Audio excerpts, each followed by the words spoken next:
It's the State Director of Americans for Prosperity, Tennessee. Her name is Tori Venable, and she joins us in studio. You know, we have focused rightly so on a lot of activity going on in Washington, D.C., but believe it or not, the General Assembly is in session, and you got to hold on to your wallets when that's going on. And Americans for Prosperity is a great resource in keeping us up to date with what is happening. She joins us in studio. Hello, ma'am. How are you? Hello, Matt. Thank you so much for having me. It's always a pleasure.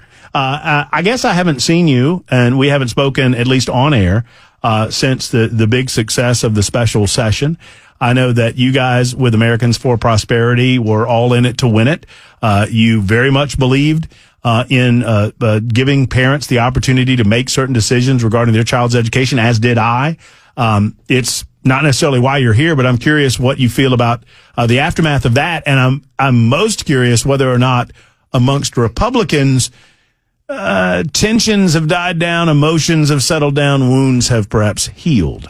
Well, we are first, it feels surreal. We worked on this for a decade, and we are so glad that we can extend this opportunity to every Tennessean. So, and I would say, yeah, it's already calmed down. You know, we've had only positive reinforcement from parents reaching out, finding out when the scholarships will open so that they can apply for them. The expectation is still that will be available for the next school year. Oh, yeah. I'm hearing in the next month or so the application should go live. The process starts. Mm-hmm. That's very good. Excellent. It's a good update. You and I were talking on your way into the studio about some of the actions the legislature plans on taking that you guys are supportive of. And one of the things very near and dear to my heart that I've talked about quite often over my time on talk radio is the concept of civil asset forfeiture, and how dangerous a concept this can be when given to the hands of government, particularly government that might be unscrupulous.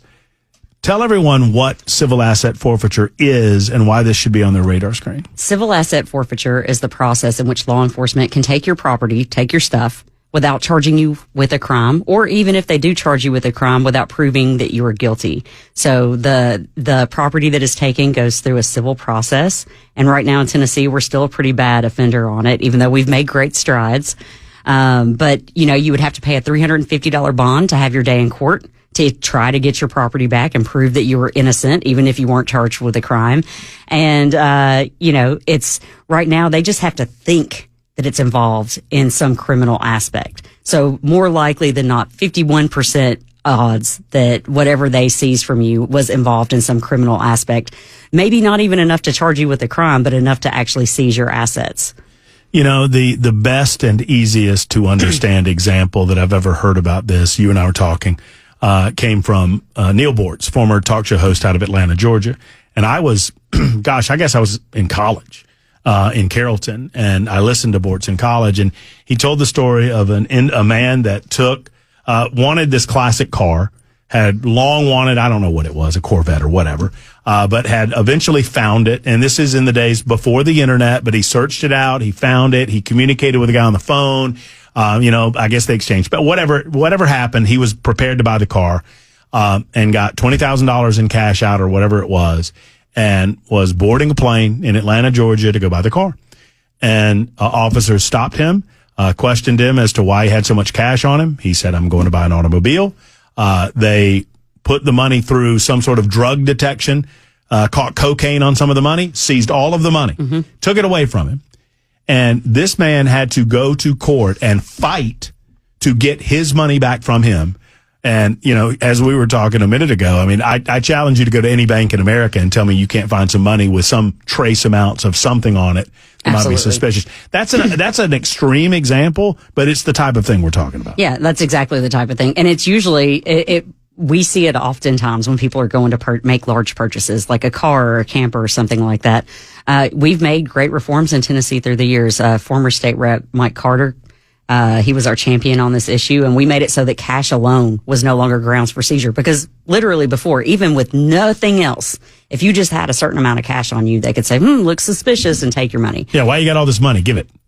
Right. I mean, Which is, it's insane. That's crazy. It sounds crazy, but it was happening. Yeah. And if you told people this was happening in some third world country, they would be like, oh yeah, it makes sense. But when they find out it's happening in America, or much less like a red state like Tennessee, they're often floored by it. So we've made a number of transparency reforms. That's how we found some of the worst bad actors in the state of Tennessee, where they were literally camping out on one side of the interstate to catch the money going out instead of the other side of the interstate to catch the drugs coming in. Oh, wow. So that tells you it's not really about public safety.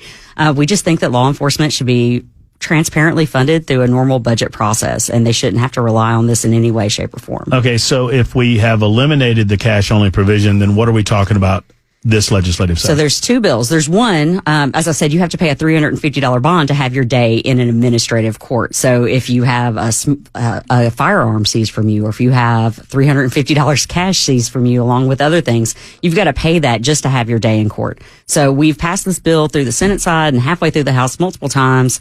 We're hoping that we can get it included in the budget, and that is House Bill 1229. Justin Lafferty has that bill, Representative Lafferty. So we've got the votes in criminal sub that'll be up tomorrow. And then it'll move on to the full Judiciary Committee, and it's also moving in Senate Judiciary very soon. So what would it specifically do? It would get rid of the bond. So if you you don't have to pay the $350. Yeah. So if your assets were seized through civil asset forfeiture, you could still go through the process to get your assets back, but you wouldn't have to pay the $350 bond to get a day in court. Well, and it makes sense. I mean, particularly if you've not been found to be doing it. I mean, and obviously we're not talking about people who are doing illegal things. Right. If you're doing illegal things, then whatever illegal activity you're going to do is going to, right. We support criminal asset forfeiture. We support the asset forfeiture after you've been convicted in a criminal court of law. Like that we would support that. That doesn't violate anyone's constitutional rights. But the problem is we have people that have not been convicted and people that in some cases haven't even been charged that are having their assets seized.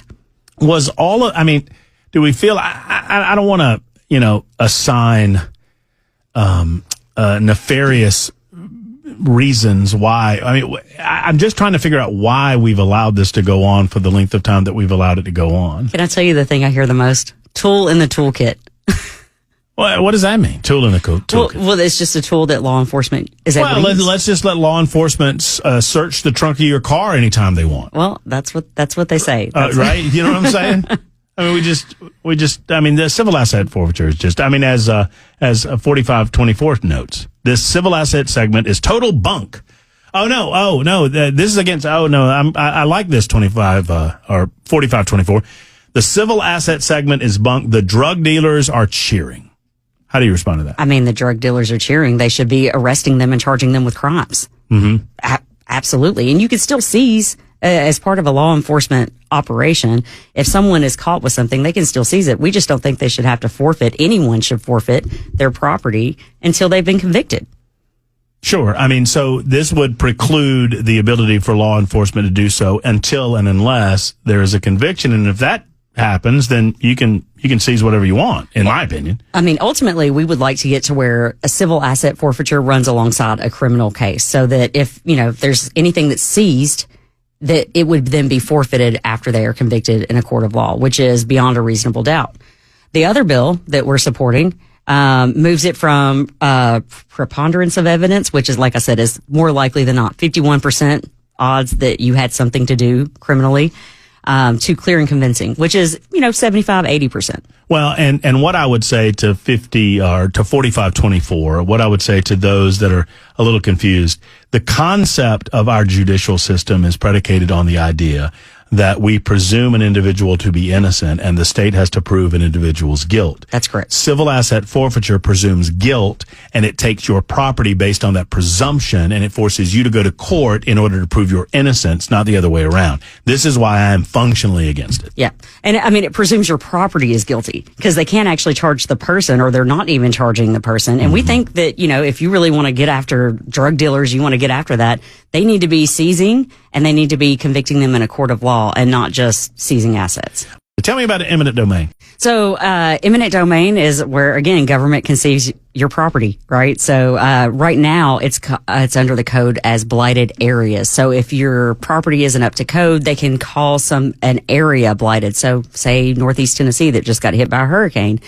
If your property is not blighted, everything's fine, but say a couple of your neighbors have blighted property, the government currently has the ability to take a large swath of land for private redevelopment, not just for governmental use, for private redevelopment.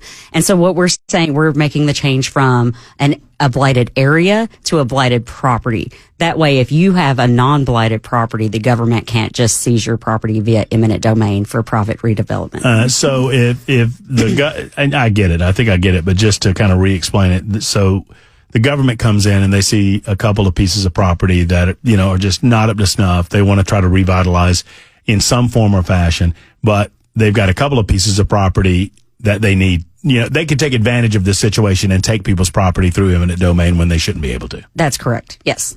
And so who's carrying the bill? So Janice Bowling has it in the Senate and Bud Halsey has it on the House side. It's Senate Bill 480. It just passed Senate Judiciary Committee. So it should move on to the Senate floor early March. Don't you love sitting in those committee hearings? Well, they go on and on. Don't they? And on. It's almost like government people like to hear themselves talk.